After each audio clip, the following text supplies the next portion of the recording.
To release full crop potential and protect the environment, the farmer needs a fertilizer with the best available phosphate technology, like Yaramila with P-Extend.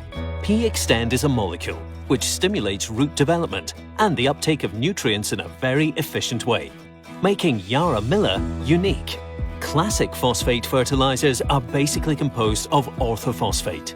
Its availability is high upon application, but is reduced sharply afterwards, losing 40% in 2 weeks by adsorption and precipitation. So, the availability is lower when the crop needs are the highest. Moreover, classic phosphate is not protected from fixation in the soil.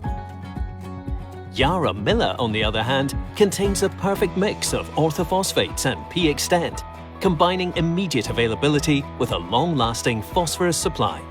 Unlike classic phosphate, P-Extend becomes available at a constant rate, providing phosphorus to the roots during the whole crop season. So, when the roots do need more phosphorus to grow strong, P-Extend becomes fully plant available. Moreover, the availability of P-Extend is triggered by root exudates, increasing the phosphorus supply when the roots reach the fertilizer, stimulating uptake in the peak of demand. Why is this important to the farmer? Simple. With the ideal mix of phosphate molecules, the best nitrogen forms, and the highest quality of potash and other nutrients, Yaramila optimizes yield potential, nurturing the crop in an environmentally friendly way.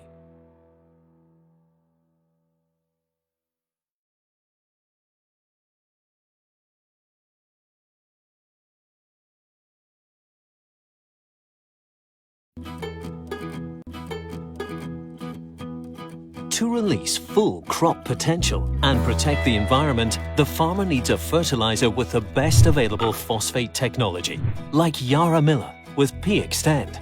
P-Extend is a molecule which stimulates root development and the uptake of nutrients in a very efficient way, making Yaramila unique.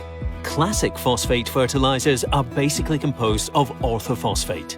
Its availability is high upon application, but is reduced sharply afterwards, losing 40% in 2 weeks by adsorption and precipitation. So, the availability is lower when the crop needs are the highest. Moreover, classic phosphate is not protected from fixation in the soil. Yaramila, on the other hand, contains a perfect mix of orthophosphates and P-Extend, combining immediate availability with a long-lasting phosphorus supply. Unlike classic phosphate, P-Extend becomes available at a constant rate, providing phosphorus to the roots during the whole crop season. So, when the roots do need more phosphorus to grow strong, P-Extend becomes fully plant available. Moreover, the availability of P-Extend is triggered by root exudates, increasing the phosphorus supply when the roots reach the fertilizer, stimulating uptake in the peak of demand. Why is this important to the farmer? Simple. With the ideal mix of phosphate molecules, the best nitrogen forms, and the highest quality of potash and other nutrients, Yaramila optimizes yield potential, nurturing the crop in an environmentally friendly way.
Oke, Assalamualaikum warahmatullahi wabarakatuh. Assalamualaikum warahmatullahi wabarakatuh. Selamat berjumpa kembali pada kesempatan kali ini di webinar Yara Indonesia tentang nutrisi Yara untuk melon. Nah, seperti bapak-bapak petani ataupun bapak-bapak Indonesia sekalian yang ketahui bahwa melon itu merupakan salah satu buah yang memiliki banyak sekali manfaat. Ya, yang manfaat yang utama adalah menurunkan tekanan darah tinggi, menjaga kesehatan mata, dan juga mencegah penyakit jantung. Selain itu, menjaga kesehatan pencernaan. Nah, di Indonesia banyak sekali petani-petani melon kita, baik itu dari Sumatera Utara sampai dengan Jawa Timur, yang mencoba mengkontribusi dengan produksi dari tanaman melon tersebut. Oke, pada kesempatan kali ini kita akan fokus tentang unsur hara apa saja yang akan mendukung peningkatan pada produktivitas tanaman melon. Untuk lebih jelasnya, bersama saya sudah hadir di sini Bapak Tessa Arahman yang akan memandu kita dalam teknik budidaya tanaman melon. Untuk waktu dan tempatnya kami persilakan Pak Tessa.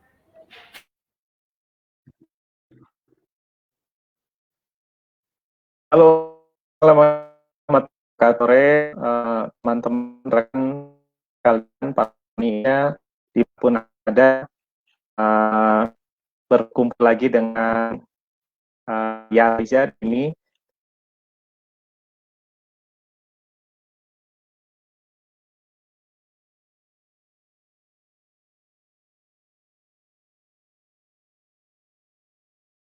Oke, tampaknya ada sedikit gangguan teknis dari Pak Tessa. Mungkin akan kita coba lagi mungkin kepada beliau untuk bisa bergabung kembali bersama kita di sini untuk bisa menjelaskan nutrisi Yara yang untuk mendukung tanaman melon. Nah, mungkin sebelum oke, ini tampaknya Pak Tessa sudah bisa hadir di sini. Oke.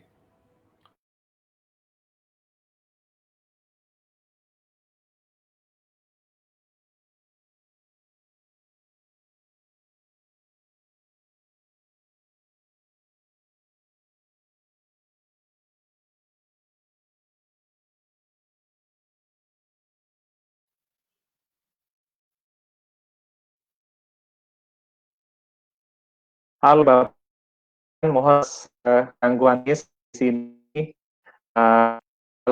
Lanjut saja, terima atas kehadiran Bapak kalian untuk bisa di webinar kali ini. Mudah-mudahan kita bisa share ya beberapa pengalaman beberapa yang berguna untuk Bapak Ibu sekalian. Dalam bertani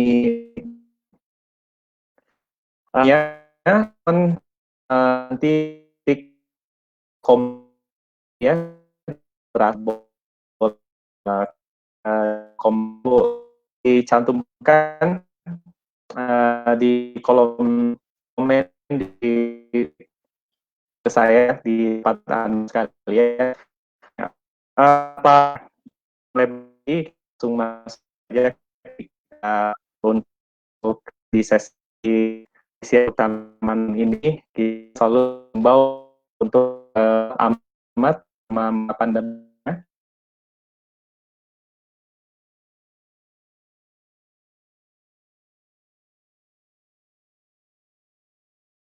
Iya, wah rupanya kita masih terkendala dengan koneksi, tapi tidak apa-apa. Tetap tidak mengurangi semangat dari bapak petani di Indonesia. Nah, sebelum kita mulai, kami dari Yara Indonesia tetap selalu mengingatkan bahwa dalam masa pandemi COVID-19 ini, bapak-bapak sekalian, baik ibu-ibu sekalian yang ada di seluruh Indonesia harus tetap aman dan selamat selama masa pandemi COVID-19. Senantiasa untuk selalu mencuci tangan dengan sabun atau hand sanitizer yang berbasis alkohol, Dan juga gunakan masker apabila bepergian dan melakukan interaksi dalam jarak kurang dari 1 meter lebih dari 15 meter. Selain itu, tetap menjaga jarak dari 1 sampai dengan 2 meter.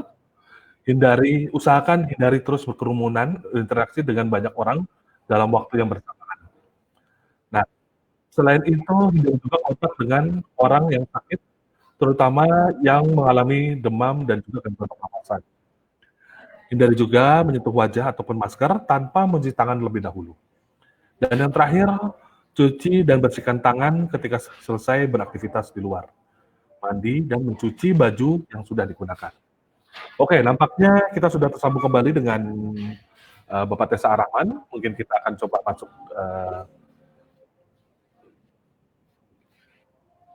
Iya. Silakan Pak. Halo, selamat sore Pak Tito. Iya. Pak Tito bisa dengar suara saya? Halo Pak, bisa dengar suara saya? Mohon maaf hadirin,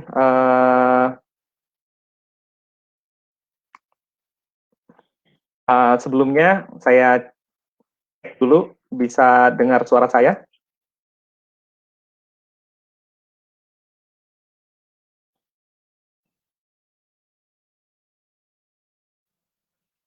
Oke, Bapak Ibu sekalian,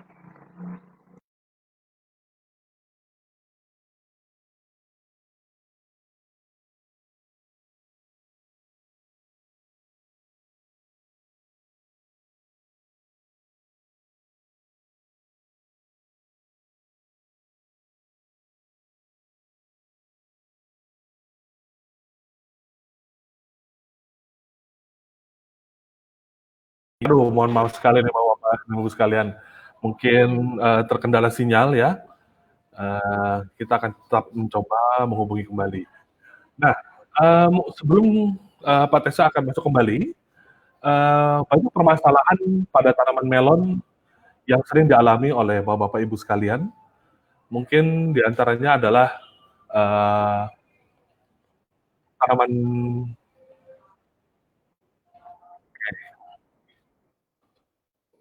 Saya coba ini ya. Saya coba bentar. Oke. Berbagai macam permasalahan pada tanaman melon pada umumnya sangat mengganggu baik itu produktivitas maupun hasil panen yang sangat rendah sekali. Nah, di sini kita sudah mencoba dari pihak Yara sudah mencoba untuk mengklasifikasikan seperti apa permasalahan yang biasa dihadapi oleh Bapak Ibu sekalian. Seperti Bapak Ibu sekalian ketahui bahwa ukuran buah dan bobot buah yang tidak optimal itu merupakan masalah utama yang sangat dihadapi oleh Bapak Ibu sekalian. Selain itu, dengan rasa buah yang tidak manis dan kualitas buah pun menjadi tidak renyah. Rendahnya pembentukan buah yang disebabkan oleh bunga betina yang gagal terbentuk, dan masalah utama terakhir yang kami akan soroti di sini adalah seringnya buah yang berongga, pecah, dan juga daging buah yang lunak.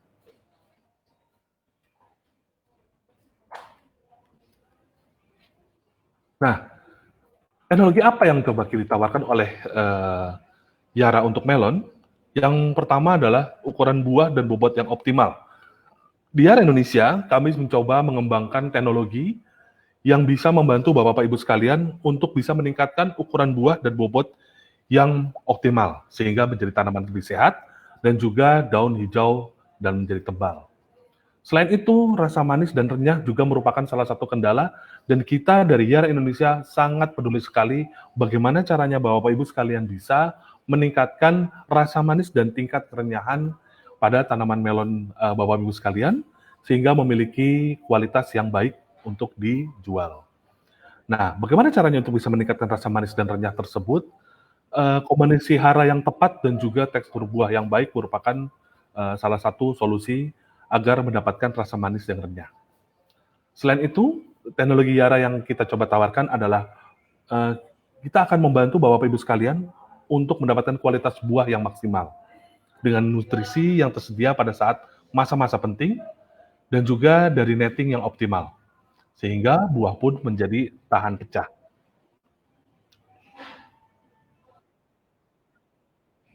Oke.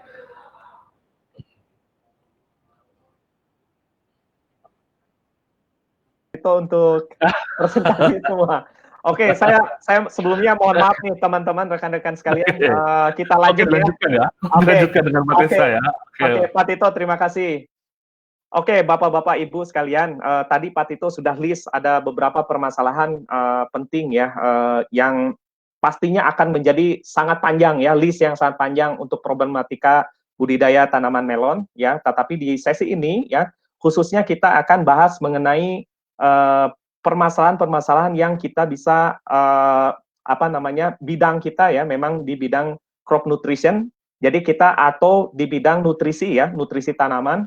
Yara adalah perusahaan yang konsisten selama 115 tahun bergerak di bidang industri pupuk ya. Jadi kita akan dengan internal pengetahuan ya, internal pengetahuan dengan diperkaya dengan informasi lokal, bagaimana kita bisa mengkombinasikan best practice terbaik untuk menjawab tadi list problematika yang Pak Tito sudah paparkan. Ada 4 ya yang tadi terkait. Terkait itu, apa yang coba kita tawarkan ya untuk tanaman melon? Yang pertama, kita bisa perbaiki ukuran buah dan bobot yang optimal yang kita ingin capai ya. Melalui apa? Tanaman sehat sepanjang fase pertumbuhannya, daun hijau tebal ya. Kenapa sih harus dijaga tuh daun padahal kita mau panen buahnya? Ya, daun hijau yang optimal ya, yang tebal, meskipun nanti akan di pruning ya, akan dipilih bagian mana yang akan dibuang ya, tetapi dia akan sangat berperan untuk nanti proses distribusi gula, distribusi karbohidrat untuk bisa menciptakan buah yang optimal. Lalu bagaimana kita bisa memaksimalkan potensi genetik dari benih yang kita gunakan untuk apa namanya menghasilkan produksi yang rasa manisnya optimal ya, rasa manis optimal, di teksturnya enak ya. Dengan apa? Dengan kombinasi hara yang tepat ya. Oke, lalu kita mau menciptakan kualitas buah yang maksimal ya. Bagaimana output bagaimana hasil yang kita keluarkan itu menjadi kebanggaan ya untuk kebun kita, untuk daerah kita ya. Kita tahu bahwa komoditas melon ini salah satu komoditas yang sekarang menjadi primadona ekspor ya ke Timur Tengah, ke negara-negara Asia lainnya ya.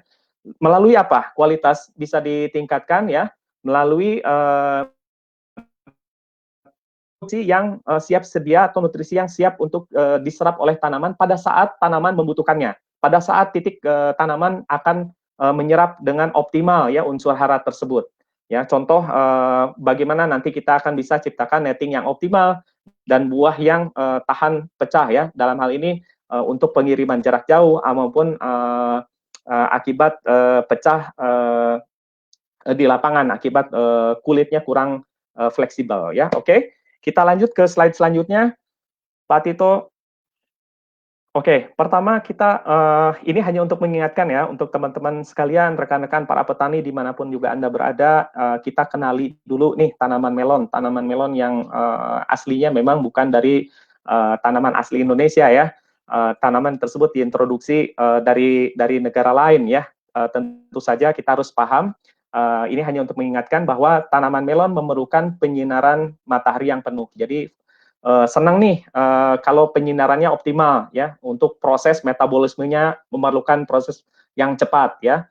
Lalu suhu yang optimal dia dia senangnya hangat ya. Tanaman yang senang udara yang butuh kehangatan ya. Jadi 25 sampai 30 adalah yang optimal. Beberapa literatur menyebutkan bahkan sampai 35 derajat Celcius ya. Jadi justru kalau terlalu dingin tidak cocok ya untuk pembuahan dan pertumbuhannya. Lalu dia perlu kelembaban udara yang normal ya, jangan terlalu lembab ya karena dia mudah nanti terserang atau investasi dari penyakit terjadi ya. Lalu curah hujan yang sedang moderat ya, tidak terlalu sering. Apalagi kalau terus-menerus ya tiap hari hujan ya, itu agak berat tuh. Itu tantangannya dan itu kita sering saksikan ya bagaimana bapak-bapak para petani menghadapi hal-hal tersebut ya. Nah, untuk itu kita ingin optimalkan bagaimana sih dari sisi kita berkontribusi dari segi nutrisi ya. Lalu tanaman melon juga tidak suka untuk berada di angin yang sangat kencang ya tentu saja ya. Kenapa? Dia bisa rusak ya, apa namanya, patah bahkan dari segi budidaya memang diharapkan bapak-bapak tahu musim yang tepat atau kalau kondisi tanah bapak-bapak ini anginnya kencang ya pikirkan untuk menanam di bulan yang tepat ya. Lalu kondisi lahan ya, tanah yang akan dibudidayakan diusahakan tanah yang ringan ya, maksud saya di mana dia lebih cocok kalau ada mengandung lempung ya, berlempung dan berpasir. Jadi boleh saja lihat berpasir atau tanaman yang mengandung tekstur lempung itu akan lebih optimal ya, si akar bisa berkembang dengan baik dan tentunya mengandung bahan organik yang sudah terdekomposisi atau sudah matang ya, yang bisa mensuplai beberapa unsur hara di sana, unsur hara dan zat-zat lainnya yang dibutuhkan oleh tanaman dan tanah supaya bisa berkembang optimal ya akarnya. Lalu dia tidak menyukai tanah yang terlampau basah ya. Itu kenapa tadinya kalau teksturnya ada lempung dan pasir dia tidak menyimpan air lama ya, karena akar kan butuh oksigen untuk bernafas. Jadi kalau dia cepat kering ya, maksud saya kelembabannya terjaga juga akan lebih rendah resiko akibat infeksi beberapa patogen dalam tanah. Lalu diusahakan dia menyukai pH yang di atas 5,5 ya. Dia jika bisa 5,8 sampai 7,2 atau di antaranya. Di atas 5,5 sudah cukup bagus ya. Bila di bawah itu, di bawah 5,5, maka wajib dilakukan pemberian kapur ya. Bahan kapur apa yang paling terbaik? Ya, kalsium karbonat yang digunakan, pilih yang teksturnya sangat-sangat lembut, lalu berikan pengapuran yang baik ya, tergantung berapa yang mau kita capai untuk menaikkan pH. Lalu tanaman ini juga pada saat fase-fase pertumbuhan tertentu dia perlu air ya, perlu air yang cukup banyak dan tentunya airnya dari irigasi ya, bukan dari air hujan ya. Hanya mengandalkan air hujan itu kurang bagus, bahkan tidak dianjurkan. Dari air irigasi yang lebih tepat ya. Lalu ketinggian untuk tumbuh yang optimal adalah di antara 300 sampai 900 meter di atas permukaan laut ya, lebih dari 900 itu tidak disarankan. Oke, kita lanjut Bapak-bapak ke slide selanjutnya. Oke, pertama Pak, yang harus kita ketahui adalah fase tumbuh tanaman ini ya. Jadi fase tumbuh tanaman ini kita klasifikasikan ada pratanam ya, pada saat dia dari semai ke pindah tanam, lalu dari vegetatif 1 dan vegetatif 2 ya, sampai dari mana vegetatif 1 dan 2 itu dari dari daun sudah sempurna menuju ke pembungaan ya, pembungaan. Lalu ada pembentukan buah ya, pembentukan buah pada saat buah kecil atau pentilnya sudah jadi, nah itu disebut pembentukan buah ya, dan pada saat pembesaran buah.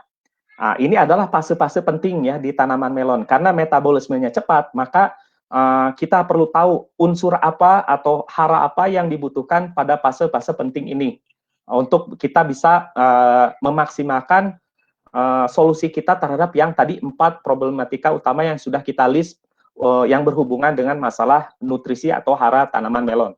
Oke, kita lanjut Pak Tito ke slide selanjutnya.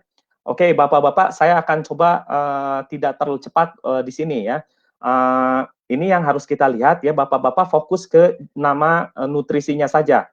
Jadi pada saat sebelum tanam pun ya, pada saat perkecambahan ya, dia mulai emergens atau tumbuh ya, dia akan memerlukan beberapa hara ya, dan perannya adalah sebagai berikut.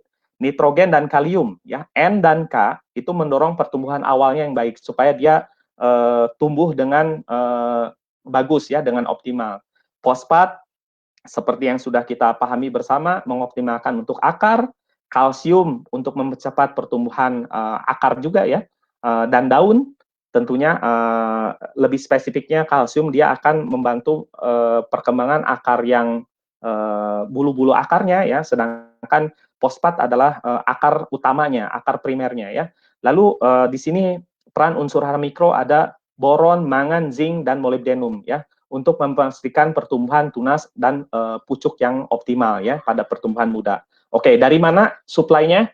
Ya, dari pupuk dasar dan dari pupuk atau bahan organik yang Bapak Ibu berikan ya. Saya tidak henti-hentinya untuk menghimbau bahwa gunakan pupuk kandang dan bahan organik yang sudah matang. Fungsinya apa? Supaya bebas dari meminimalkan resiko ada patogen yang berbahaya ya kalau tidak matang, dan juga supaya bisa mensuplai unsur hara ya, bisa mensuplai unsur hara, terutama molybdenum dari bahan organik tadi ya.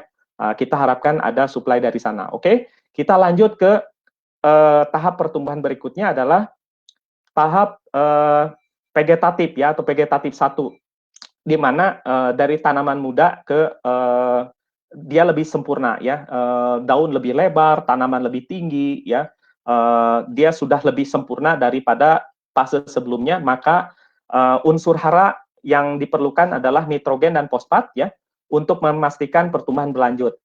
Nitrogen dan fosfat ini ya di fase-fase vegetatif ini masa yang apa namanya, yang harus cukup ya, yang harus cukup, meskipun nanti di slide berikutnya adalah fosfat sepanjang fase pertumbuhannya itu akan tetap dibutuhkan oleh tanaman melon ya.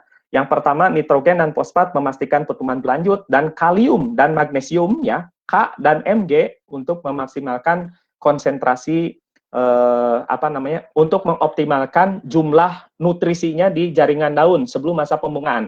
Nah, kenapa seperti ini ya teman-teman? Jadi kalium dan magnesium itu akan terakumulasi di daun ya. Nanti dari dari proses yang terjadi ya, proses fotosintesis, dari proses fisiologisnya, proses pertumbuhannya, dia bisa dipindahkan atau ditransportkan ke dalam pembungaan ya. Oke, lalu kalsium berfungsi pada fase ini untuk menjaga kebugaran tanaman. Nah, Bapak-bapak pastinya supaya bugar ya tanaman itu, seperti halnya kita manusia ya, kita perlu sumber kalsium juga ya, susu ya, untuk memperkuat jaringan tubuh kita, menambah vitamin, atau mungkin menambal apa yang kurang dari tubuh kita nih supaya lebih fit ya. Nah, demikian halnya tanaman kita. Tanaman kita perlu kalsium yang yang siap sedia untuk diserap oleh akar tanaman ya. Artinya kalsium yang mudah diserap oleh akar ya. Kalsium yang tinggal makan gitu ya, instannya seperti itu. Lalu tujuannya untuk menjaga kebugaran tanaman tadi ya, menjauhkan tanaman dari infeksi pada saat tanaman tersebut masih dalam fase muda ya. Lalu sulfat dan unsur hara mikro ini fungsinya untuk menjaga kualitas daun ya, memaksimalkan dapurnya tanaman. Nah, daun yang terjaga itu akan memaksimalkan fotosintesa. Jadi pada saat masa vegetatif ini, fotosintesa akan ditransportkan atau dialokasikan untuk pertumbuhan tanaman ini bisa tumbuh dengan baik, bisa tumbuh dengan sempurna ya, dan kualitasnya terjaga. Nah, kenapa daun di dalam budidaya melon ini harus dijaga? Ya, terutama nanti translokasi atau distribusi hara, distribusi gula, distribusi karbohidrat yang akan menjadi buah, ini nanti akan digodok di sini. Meskipun nanti kita akan pilih, ya, kita akan pruning, dibuang untuk bagian daun yang kita tidak butuhkan untuk menjaga kelembaban kelembaban tanaman ya, di antara tanaman. Oke, lanjut Pak Tito, kita ke masa vegetatif yang kedua, di mana unsur hara yang berperan ya. Di sini di fase vegetatif setelah berbunga ya, kurang lebih kalau di net melon itu akan ada di umur sekitar 14 sampai 14 sampai 17 hari ya, setelah keluar 1-2 bunga, maka kalium K ya itu menjaga pertumbuhan tanaman supaya jumlah bunganya optimal ya, kalium ya. Lalu fosfat untuk perkembangan buah, nanti kan dari umur 17 hari sampai 21 hari itu sudah mulai terbentuk bakal buah atau pentil ya, itu fosfat nanti dia akan berperan pada perkembangan buah. Lalu kalsium di sini akan mengoptimalkan perkembangan fungsi reproduksinya. Nah, Bapak-bapak, jadi pada saat nanti fungsi reproduksi ini artinya di dalam proses pembungaannya tidak ada aborsi, tidak ada gagal buah, ya, tidak ada gagal berkembang, atau bahkan malformasi saat bakal buah terbentuk, ya. Meskipun nanti akan melalui proses sortir lagi, ya, pada saat itu nanti buah dipilihkan. Jadi kalsium harus diberikan pada masa-masa penting ini, ya, di setiap fase fase tumbuh tanaman melon ini, ya. Lalu magnesium juga berperan untuk meningkatkan pembungaan dan produksi panen.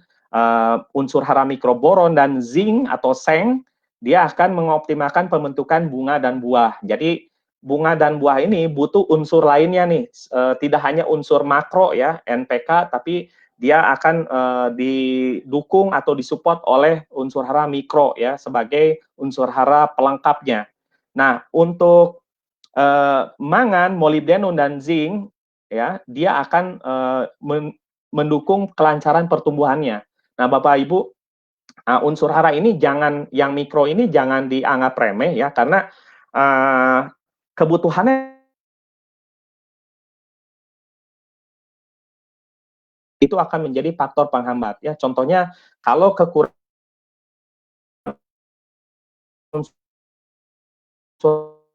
pucuknya akan terganggu ya, di daun mudanya yang akan terlihat lebih dahulu ya. Oke, kita lanjut ke masa penting lainnya ya. Di masa berikutnya adalah masa pembentukan buah. Nah, di sini atau disebut juga fruit set ya. Di sini yang harus kita lihat adalah nitrogen ya.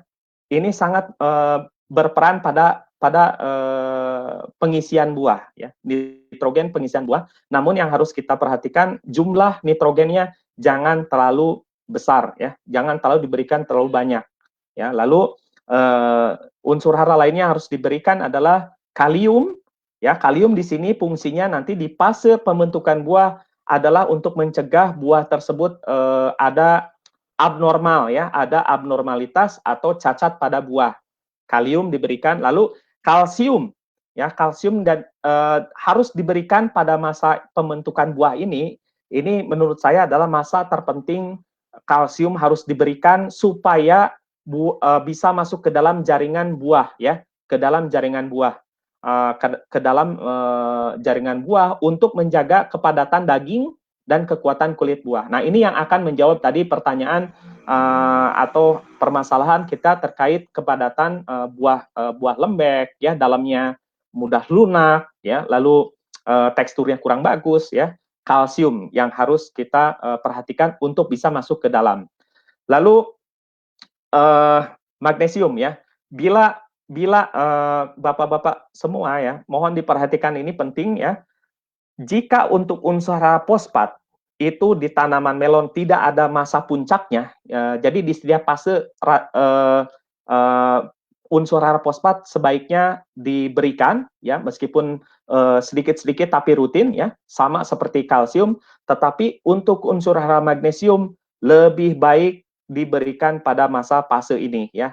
Fase ini adalah fase di mana atau tahap tumbuh ini magnesium dibutuhkan sangat banyak ya untuk menghasilkan buah yang optimal ya.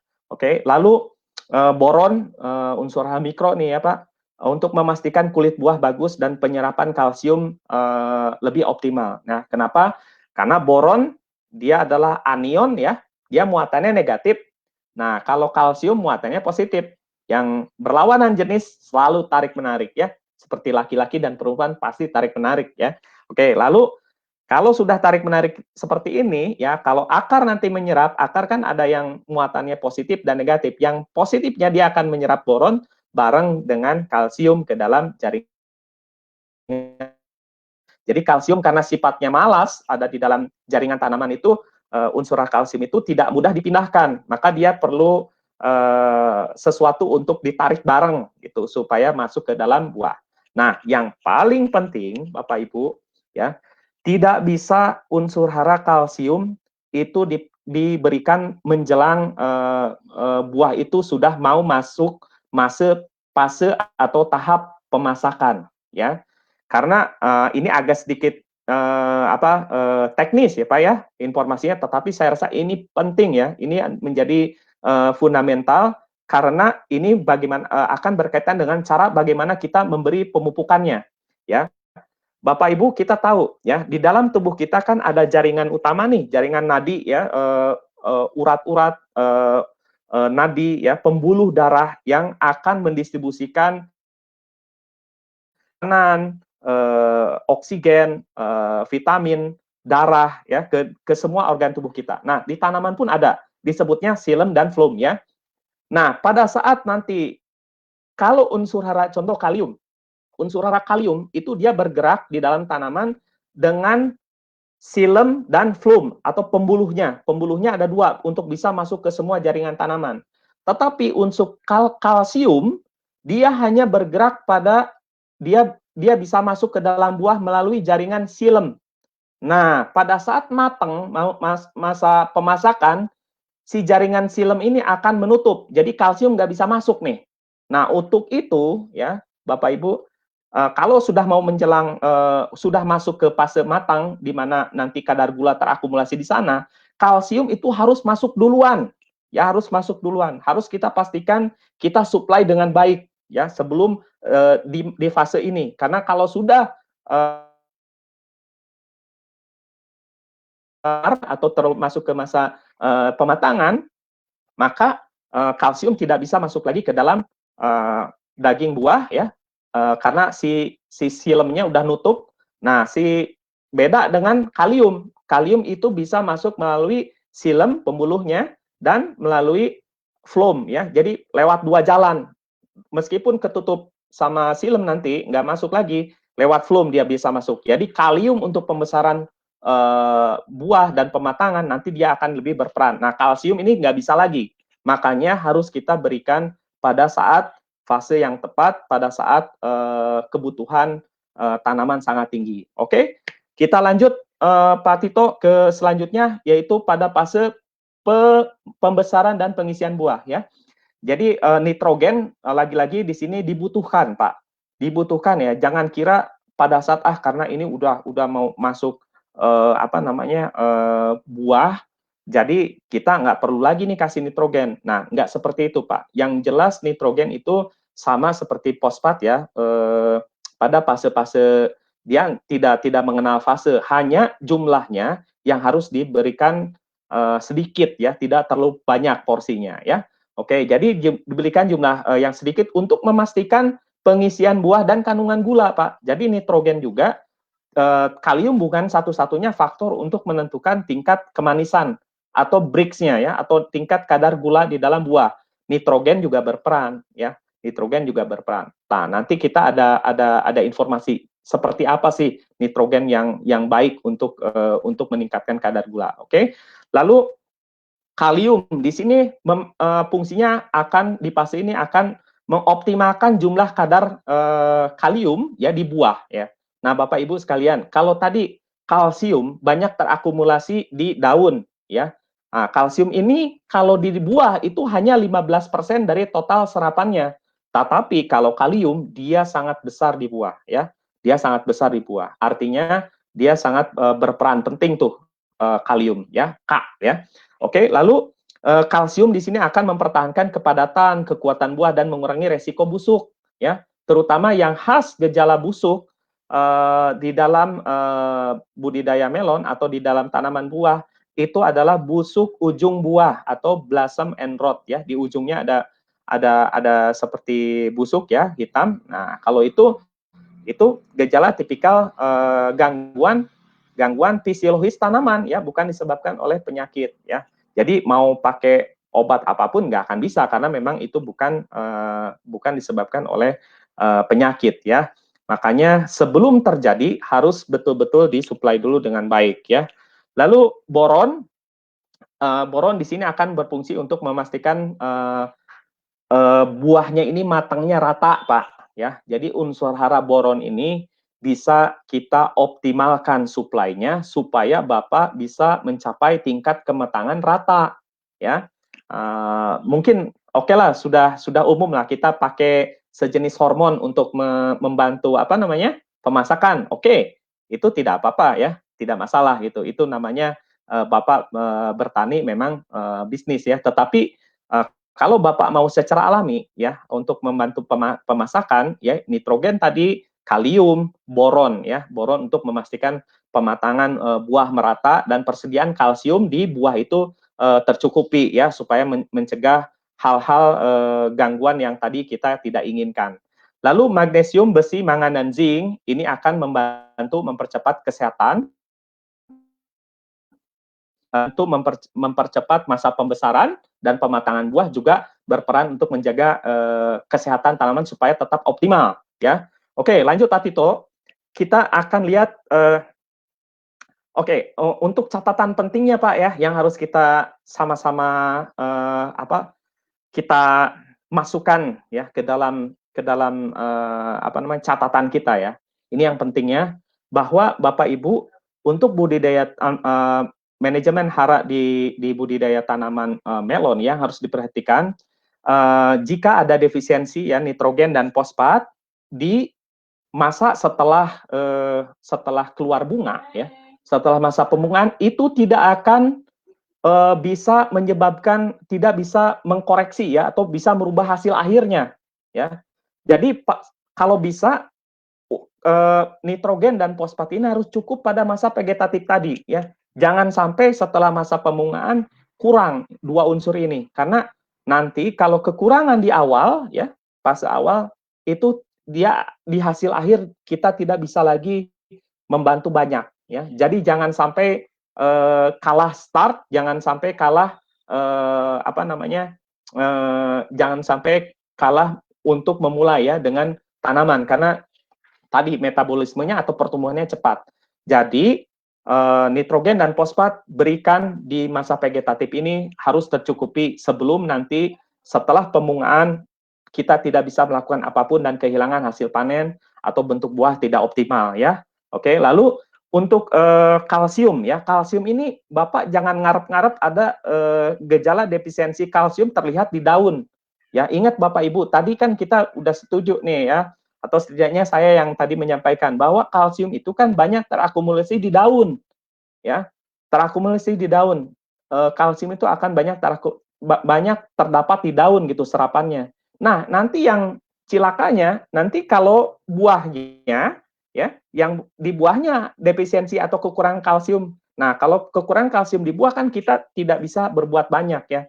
Makanya jadi kita harus berikan kalsium ini strateginya adalah sedikit-sedikit tapi terus-menerus ya. Kalsium ini agak sedikit susah gampang Pak ya karena kalau kita kondisi mendung terus ya itu penyerapannya menjadi lebih efektivitas serapannya rendah ya. Dia sukanya kalau terik tuh cepet ya bareng sama air ke distribusi dengan baik ya. Untuk itu menjaga suplai kalsium dengan bagus itu penting ya. Oke, sekarang bagaimana kalau berlebih ya? Oke, kalau kita kelebihan nitrogen nih pada masa pembungaan itu akan justru menurunkan jumlah bunga yang akan terbentuknya. Artinya kita bisa secara logisnya kita juga akan menurunkan jumlah buahnya, jumlah pembentukan buahnya. Artinya pada saat kita nanti sortir jumlah kita tidak punya pilihan gitu ya dalam menentukan buah mana yang akan kita pelihara karena tadi jumlah bunganya rendah ya. Nitrogen yang berlebih akan berpengaruh dalam menurunkan jumlah bunga yang terbentuk, Pak. Itu yang harus diperhatikan.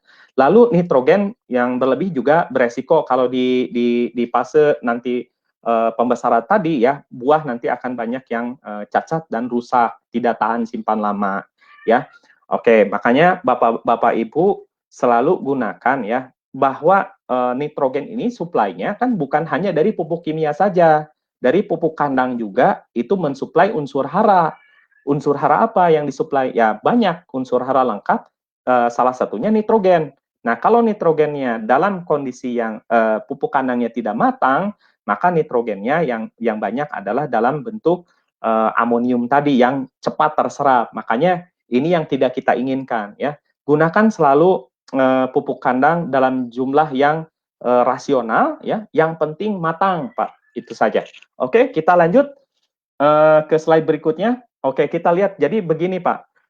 Ini adalah contoh kalau tadi kan di daun jika tidak dibudidaya di dalam greenhouse dengan sistem tanpa tanah ya, soilless culture atau untuk budidaya hidroponik ya, atau dengan cara apa namanya budidaya terkontrol, kita akan mudah melihat kalau ada defisiensi kalsium. Tetapi kalau kita di kebun terbuka biasanya sulit gitu untuk melihat itu ya. Tahu-tahu buah kita sudah seperti ini ya. Daging buah lunak, buah pecah, dan buahnya rongganya besar ya, tidak pengisiannya tidak full. Nah, buah berongga ini nanti akan rugi kalau untuk pengiriman jarak jauh, di mana nanti bijinya akan copot ya, pada copot buah itu misalkan terguncang-guncang ya di pengiriman, lalu si bijinya bisa menusuk ke daging buah. Nah, pas nanti di quality checking, misalkan Anda masuk ke pasar supermarket atau ekspor, dilihat buahnya rusak tuh dalamnya. Nah, itu yang akan menjadi pertimbangan ya kalau pengiriman jarak jauh. Makanya unsur hara yang berimbang, unsur hara yang tercukupi itu sangat penting untuk meningkatkan kualitas hasil panen melon yang kita inginkan ya. Oke, lanjut Pak Tito. Jadi kalau gitu bagaimana dong? Tadi kalau dari semua fase itu kalau kita lihat-lihat, wah agak sedikit apa namanya rumit ya karena banyak unsur haranya. Lalu apa sih yang kita bisa tawarkan ya untuk meningkatkan kualitas dan produksi tanaman melon itu dengan pendekatan nutrisi ya, atau bagaimana kita membuat sebuah konsep pemupukan yang bagus supaya bisa tanaman melon optimal. Maka ini solusinya Pak. Jadi kita ada 3 solusi ya untuk pemupukan tanaman melon yang berkaitan dengan problematika kita tadi. Oke, kita ke slide selanjutnya Pak Tito. Yang pertama kita menggunakan Yaramila unik untuk fase vegetatif ya, untuk pupuk dasar dan untuk sistem kocoran 1 dan 2 atau 3 kali kocoran ya sampai umur 15 untuk memastikan suplai fosfat.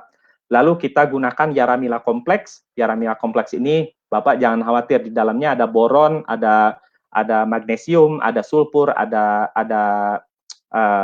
mangan dan zinc ya. Terlebih lagi nitrogen, fosfat, kalium ya, nitrogen, fosfat, kalium. Fosfatnya dalam bentuk 3 bentuk fosfat yang larut sama dengan Yaramila unik, juga kaliumnya dalam bentuk kalium sulfat ya. Yang ketiga, kita perlu kalsium yang siap sedia untuk diserap akar ya. Kita punya Yaralfa tropicot ya, kalsium unik larut air ya, tetapi bukan untuk sistem vertigasi atau hidroponik ya. Yang ini untuk khusus kebun terbuka yang memiliki coating ya untuk pengaplikasian sistem kocor maupun tabur ya. Oke, kita lanjut bagaimana kita mengkelompokkan produk ini ya. Yang pertama, Yaramila unik ini tujuannya adalah untuk membentuk keseragaman ya, pondasi awal yang kuat ya. Kuncinya adalah ada di fosfatnya ya. Fosfat dan nitrogennya. Nitrogennya ada dalam bentuk 2 ya, 2 nitrogen amonium nitrat ya, bukan dari jet atau urea.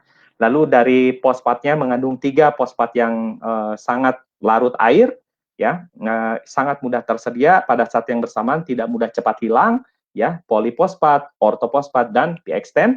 Lalu diharapkan adalah hasil tadi menjaga supply N dengan P pada saat masa awal itu tercukupi ya.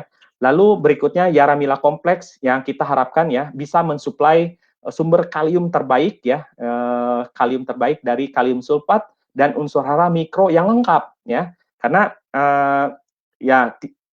saya rasa tidak banyak lah produk yang dalam bentuk field grade ya yang mengandung total 9 unsur hara ya. Di Yaramila kompleks ini dia ada dalam 1 pil, 1 butirannya ya. Nah, ada juga kalau misalkan ya kita lihat ada produk-produk yang di luar sana bahwa unsur hara mikronya itu berasal dari mikro yang tunggal yang dicampurkan atau dengan sistem campur atau blending ya, maka distribusinya tidak akan rata ya. Lain dengan konsep yang Yaramila kompleks ini, dia satu butir ada 9 unsur hara di dalamnya.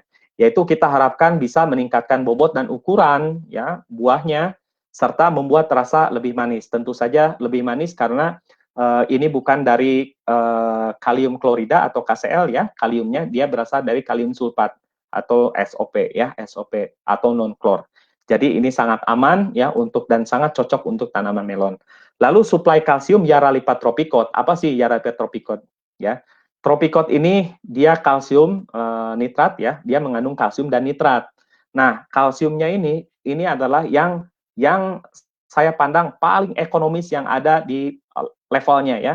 Yang mengandung kalsium mengandung coating ya, coat itu tidak banyak ya. Jadi kalsium di level ini yang mengandung coating yang akan memudahkan kita pada saat pengaplikasiannya. Jadi kalau mau pakai sistem tabur, Anda jangan takut untuk bisa kalau kepanasan nih, apalagi lahan melon kan sukanya panas. Kalau pupuknya cepat hancur, jadi meleleh pada saat Bapak mau tugal misalkan ya, konsep tugal atau konsep tabur, keburu meleleh duluan akan merusak pupuk yang lainnya. Pengaplikasian akan susah ya. Oke, tujuannya adalah supaya menggunakan produk ini buah melon padat ya, mencegah abnormalitas atau tidak normalnya buah akibat kekurangan kalsium ya, yang juga kita mau supaya lebih renyah ya dimakannya memakai kalsium nitrat ini. Oke, kita lanjut. Kita lanjut ke konsep pemupukannya. Oke. Jadi kita simpulkan ya dari semua ini ya, kita simpulkan Bapak Ibu. Jadi seperti ini. Untuk di Yaramila ya, baik itu Yaramila unik yang tadi Yaramila kompleks itu mengandung 2 nitrogen. 2 nitrogen ini satu sifatnya mudah diserap ya, sifatnya seperti kalau makanan kita adalah nasi ya, bisa langsung makan. Satu lagi yang masih dalam bentuk beras. Jadi dalam bentuk beras diharapkan jadi cadangan ya. Kalau nasi kita udah habis, kita tinggal masak lagi. Nah, nitrat juga seperti itu. Nitrat amonium juga sama seperti itu. Jadi Yaramila bukan dari urea dan dari dari amonium sulfat atau ZA ya, nitrogennya. Nah, kenapa ini penting? Beberapa hasil penelitian itu menyebutkan bahwa jika kita mensuplai nitrogen ya, kita memakai pupuk N dari nitrat saja ya. Ini terhadap rasa manis itu ternyata masih kalah, masih bagus dengan kombinasi amonium dan nitrat ya. Oke, kenapa seperti itu? Jadi rupanya untuk kebun terbuka ya, ini bisa lebih memaksimalkan sintesa gula dalam jangka yang lebih lama sehingga jumlah panen dapat meningkat. Pada saat yang bersamaan tingkat kemanisan tadi bisa lebih optimal ya. Jadi dari sekian percobaan itu ya, ternyata kalau kita kombinasikan amonium dan nitrat justru rasanya lebih bagus ya, lebih manis. Nah, kepertumbuhan pun demikian ya. Kepertumbuhan pun lebih optimal karena pada saat misalkan seperti ini, pada saat mendung terus ya, mendung terus tanaman itu akan lebih memilih ion yang ringan ya, seperti amonium dia akan serap ya, lebih bisa menggantikan nitrat ya.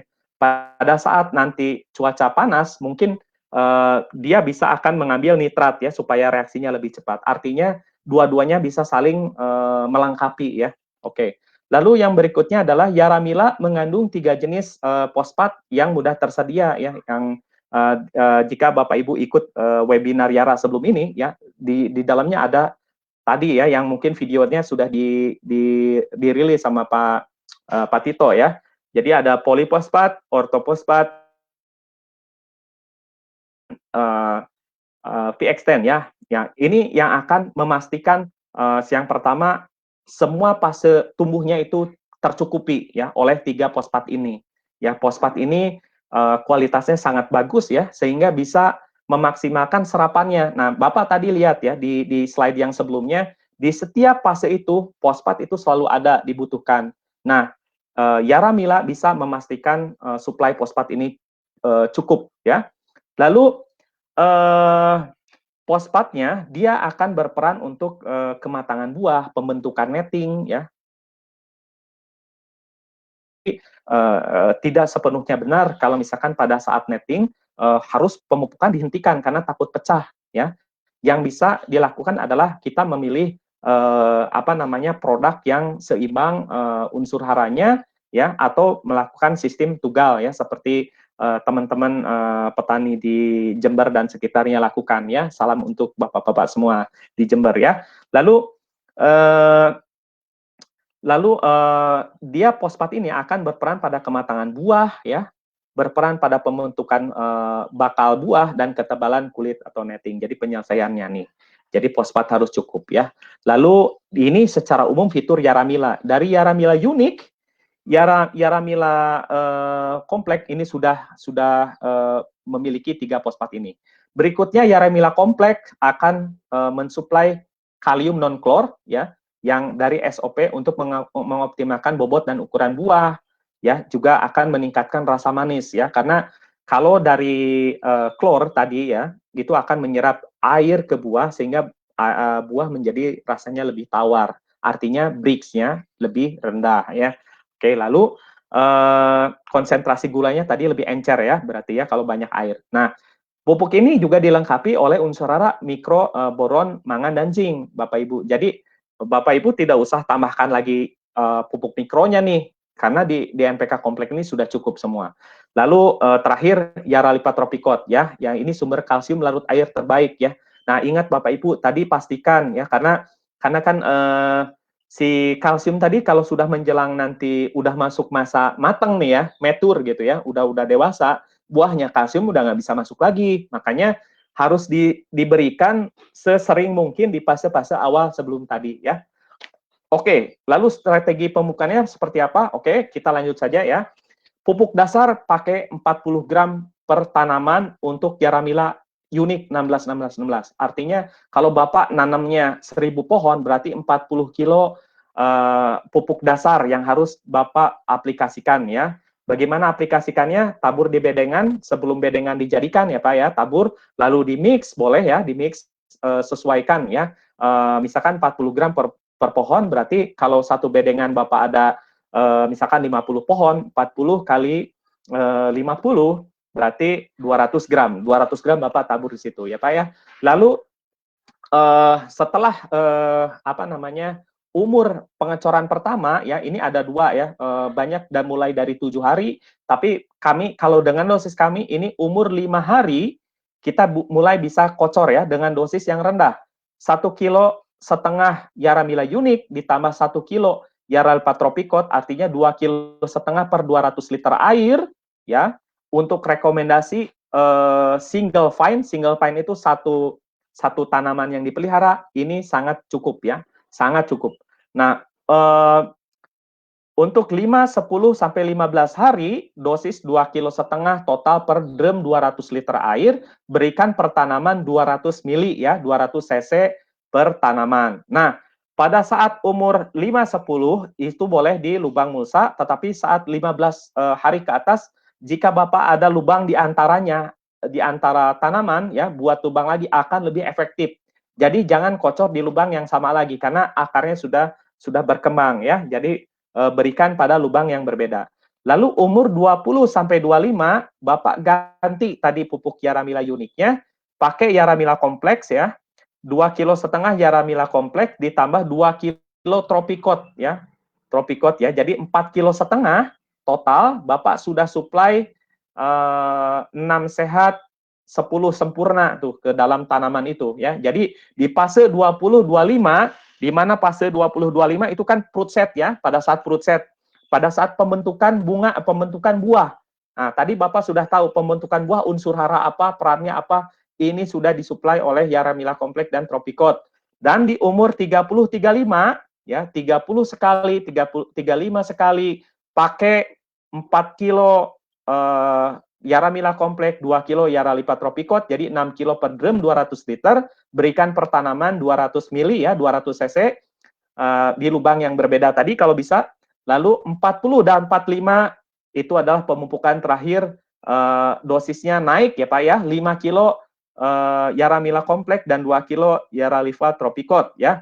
Nah, kenapa tadi kan udah wanti-wanti, jangan tambahkan nitrogen terlalu tinggi. Nah, Bapak Ibu, ini nitrogennya masih dalam kadar yang rendah. Karena apa? Karena kita mensuplai tanaman sudah gede gitu ya. Jadi ini masih dalam perhitungan kami ya. Jadi Bapak Ibu jangan khawatir ya. Ini masih bisa mensuplai dengan baik ya, dengan cukup seimbang. Nah, Bapak Ibu, lalu bagaimana nih untuk di Sumatera, di beberapa daerah tertentu ada yang mengkombinasi sistem ini dengan sistem tugal atau sistem ditabur, boleh Pak ya, sepanjang Bapak ikuti fase pertumbuhannya ini. Kalau Bapak mau tabur ya berarti biasanya pemupukan berikutnya bisa 10 sampai 14 hari ya.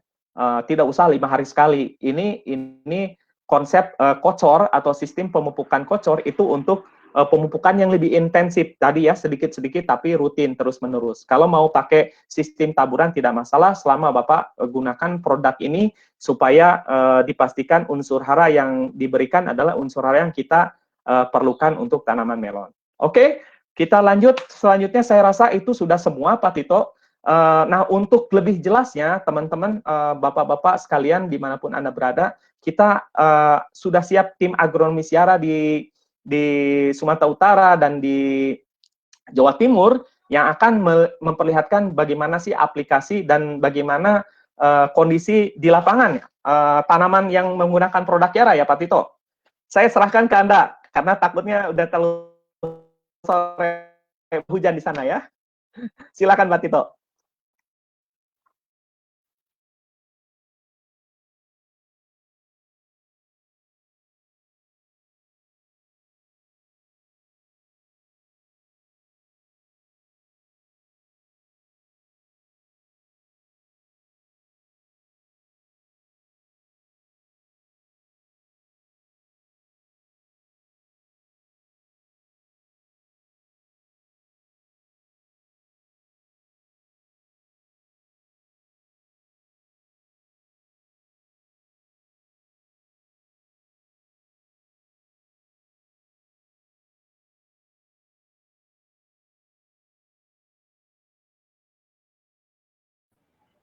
Iya, terima kasih.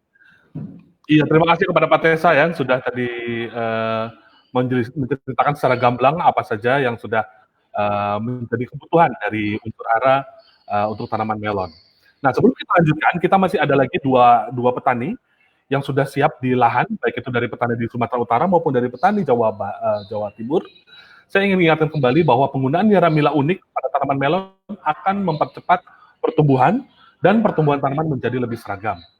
Selain itu, penggunaan Yaramila kompleks juga akan meningkatkan bobot dan ukuran buah melon, serta membuat rasa buah menjadi lebih manis. Dan terakhir, untuk penggunaan Yara Tropicot, buah melon akan menjadi lebih padat, mencegah buah retak, dan membuat buah melon menjadi lebih renyah. Oke, coba kita lihat.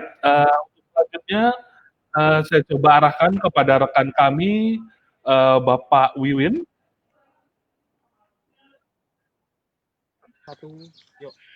Oke, Bapak Arif, silakan Pak untuk posisi lagi di mana nih Pak? Oke. Udah langsung. Oke, selamat sore. Assalamualaikum warahmatullahi wabarakatuh.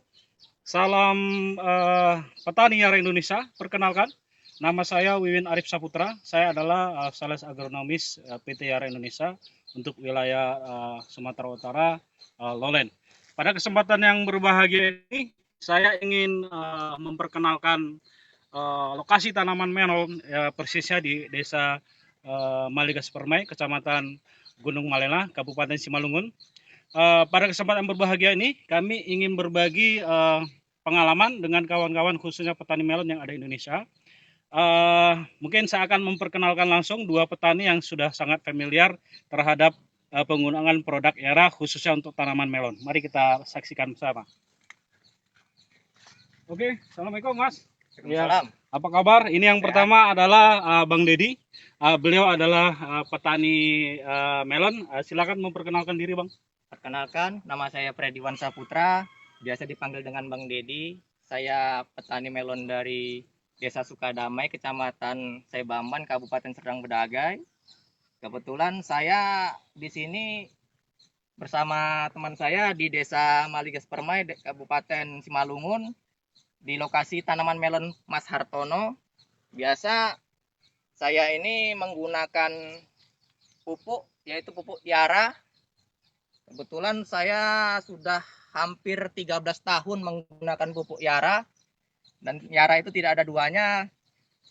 Untuk penggunaan pupuk Yara biasanya saya menggunakan pupuk dasar, menggunakan pupuk Yara Mila Unik 1616, karena pupuk Yara Unik itu unsurnya setara, untuk masa-masa pertumbuhan sangat bagus. Nah, kebutuhan N-nya tidak melebihi dari unsur K dan P. Dan untuk selanjutnya pupuk susulannya kita menggunakan pupuk Yara Mila Komplek dan pupuk Yara Tropicot. Di sini kita menggunakan Yara Komplek karena dia unsur N-nya tidak terlalu besar, sehingga untuk memaksimalkan pembesaran buah itu lebih optimal dan bagus. Dan dikombinasikan dengan Yara Tropicot itu kita menggunakan karena unsur kalsiumnya sangat penting bagi kualitas buah, dan untuk supaya dia buah tidak pecah sehingga dapat diterima pasar sangat baik. Untuk itu saya perlihatkan nih tanaman dan kondisi daun sehat. Ini yang menggunakan pupuk Yara Unik 1616 dan Yara Komplek dikombinasikan dengan Yara Tropicot. Mungkin pengalaman saya ini tidak ada duanya. Dari dulu saya nilai pupuk Yara Mila ini sangat baik untuk kebutuhan tanaman-tanaman melon kita, sehingga tidak merugikan petani. Jadi saya anjurkan kepada teman-teman untuk tanaman melon ya digunakan dengan penggunaan unsur yang tepat dari masa pertumbuhan, masa pembuahan. Jadi sehingga tidak merugikan petani. Di sini terlihat buah, satu pohon kita buahkan 3 buah dengan kondisi kulit yang bagus. Ini tipe golden, ya. Tipe golden. Tidak ada yang rusak buah. Ini dalam satu pohon bisa menghasilkan buah 5 kilo. 4-5 kilo. Dengan buah satu pohon 3. Kalau yang buah satu bobot bisa 2,5 kilo.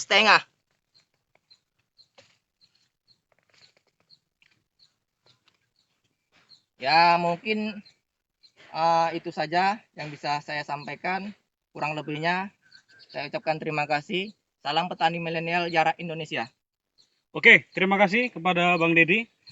Berikutnya saya akan memperkenalkan pemilik lahan adalah Mas Hartono.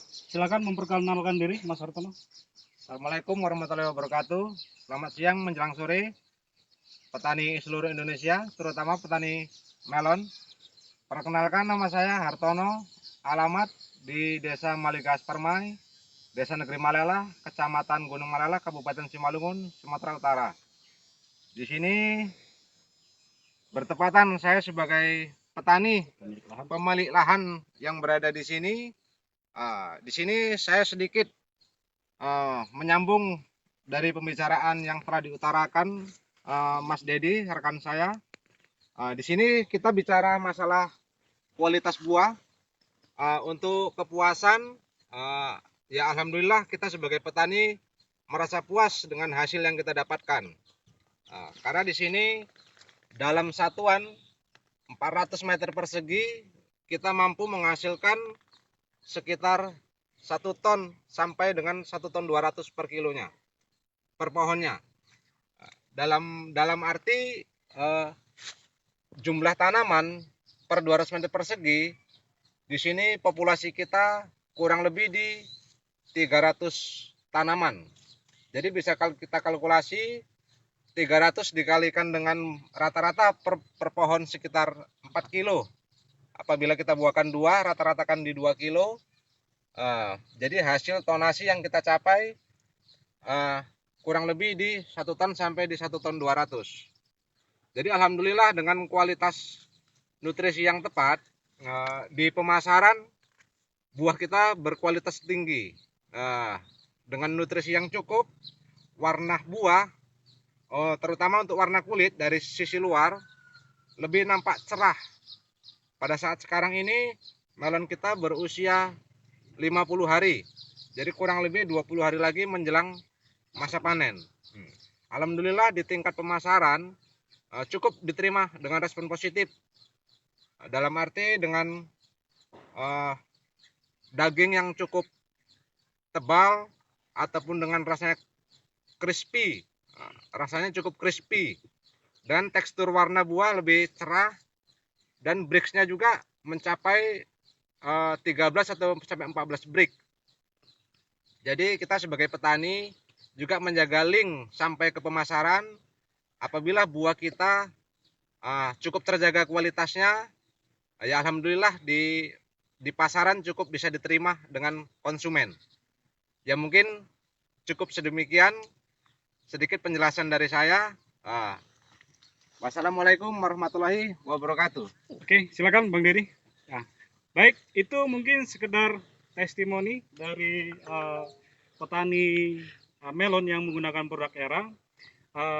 Mereka sangat percaya diri untuk menggunakan produk ERA karena memang di kualitas tanaman, di kualitas hasil panen, hasilnya itu sangat menggembirakan. Dan mereka adalah contoh-contoh petani sukses yang meneruskan resepnya kepada petani-petani yang lain. Dan satu hal yang paling penting adalah link kepada pembuangan, agen penerima buah. Mereka sangat cukup puas dengan kualitas buah daripada kawan-kawan kita ini. Mungkin itu sekedar sharing dari kami, petani Yara, khususnya petani melon yang ada di Sumatera Utara. Kami ucapkan terima kasih, jangan pernah meragukan produk-produk dari Yara Pita.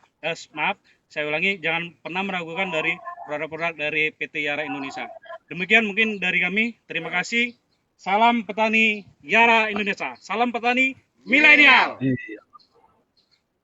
Terima kasih kepada Bang Arif yang sudah melaporkan langsung dari Sumatera Utara ya Bang ya. Kalau saya boleh merekap sedikit, salah satu teknologi dari PT Yara Indonesia ini adalah mampu menjual kualitas dari teknologi ataupun dari penerapan teknik budidaya melon yang sudah diterapkan oleh Bapak sekalian, terutama untuk petani-petani yang berasal dari Simalungin, Sumatera Utara. Oke, untuk selanjutnya, tanpa memperlambat waktu kembali, saya akan coba menghubungi rekan kami yang ada di Jawa Timur. Mungkin. Iya, Halo, silakan. petani melon Indonesia. Perkenalkan, nama saya Wahyu Nur Muhammad Trianto, Sales Agronomis PT Yara Indonesia untuk wilayah Jawa Timur. Pada kesempatan kali ini, saya berada di salah satu petani melon eksklusif yang menggunakan produk Yara. Bisa diperlihatkan, inilah petani-petani melon Pasuruan. Halo Yara. Nah, berikut ini adalah bersama petani kita, yaitu Bapak Muhammad Khalil. Bisa diperkenalkan, Pak. Assalamualaikum warahmatullahi wabarakatuh. Perkenalkan, saya petani melon Pasuruan, domisili saya Gondang Wetan, Pasuruan, Jawa Timur. Saya petani melon kurang lebih sudah 2,5 tahun. Nah, setahun terakhir ini saya sudah menggunakan produk-produk Yara, mulai dari pupuk dasar hingga pupuk susulan. Dengan pupuk dasar menggunakan Unik 1616, dosis 40 gram per tanaman. Untuk pupuk susulan itu saya menggunakan Tripicot sama Unik dengan dosis 2 gram, masing-masing 2 gram per tanaman. Untuk di masa generatif, saya menggunakan pupuk yang terbaru, itu namanya kompleks. Kenapa saya menggunakan kompleks? Tak lihat komposisinya atau kandungan kannya itu tinggi, otomatis kualitas buah itu sangat bagus. Karena melon saya adalah melon eksklusif untuk pasar saya masuk ke market. Untuk dosis susulan atau pupuk di masa generatif, saya menggunakan kompleks dengan dosis 4 gram per tanaman dengan interval 5 hari sekali. Ini bisa dilihat daun lebih lebar, fisik tanaman lebih sehat dibanding dengan yang tidak menggunakan tripikot. Tidak menggunakan kompleks. Ya ini daunnya kecil, tanamannya tidak terlalu tinggi. Nah, yang menggunakan ini bakal buahnya lebih banyak yang nyantol, katanya enggak bajang, katanya orang Jawa enggak bajang. Ya. Ini Terima kasih Bapak Khalil sudah pengguna setia Yara. Hal ini juga dibuktikan di lahannya beliau. Tadi sudah sempat disinggung mengenai di sini kan ada perlakuan kontrol.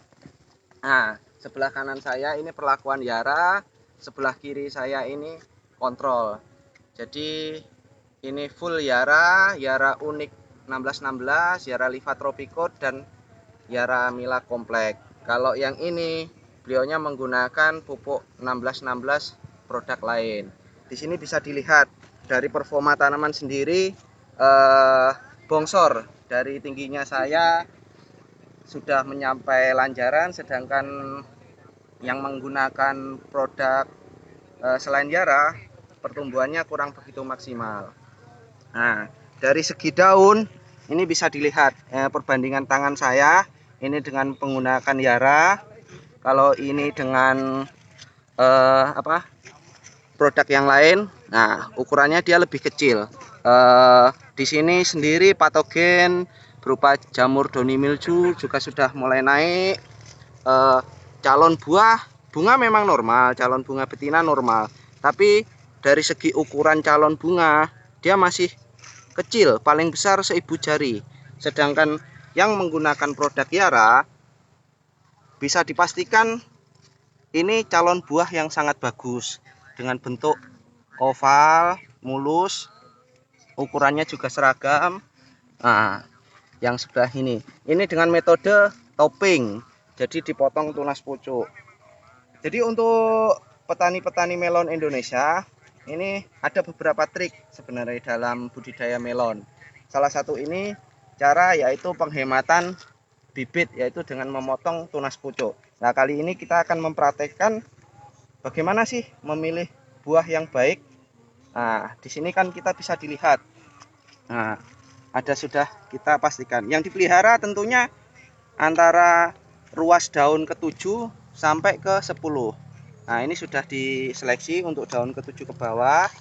Sekarang kita akan memilih calon buah. Di sini ada dua kandidat untuk ini. Ini bisa dipotong. Nah, seperti ini. Ini atasnya bisa dipotong lagi. Ini dipotong. Dipotong. Apa sih maksudnya dari proses seperti ini? Pemotongan yaitu untuk memaksimalkan translokasi makanan dari akar biar dia fokus ke buah yang kita inginkan. Jadi tidak dimakan oleh calon-calon buah yang lain. Seperti ini. Ini sangat mengganggu sekali. Ya, kurang lebihnya seperti itu. Nah, ini menggunakan unik, tropicode dan kompleks dengan tujuan untuk menghasilkan buah yang sangat bagus. Demikianlah sedikit paparan mengenai perbandingan antara penggunaan Yara dan non Yara. Nah, Iya, terima kasih banyak kepada Pasuruan. Terima kasih. Wah. Terima kasih Mas Wahyu melon Indonesia. Iya, terima kasih banyak yang sudah gabung bersama kami di sini melaporkan langsung dari Pasuruan. Oke, sahabat petani Indonesia, sahabat petani melon Indonesia yang dimanapun Anda berada, sebelum kami akhiri acara ini, kami ucapkan terima kasih banyak.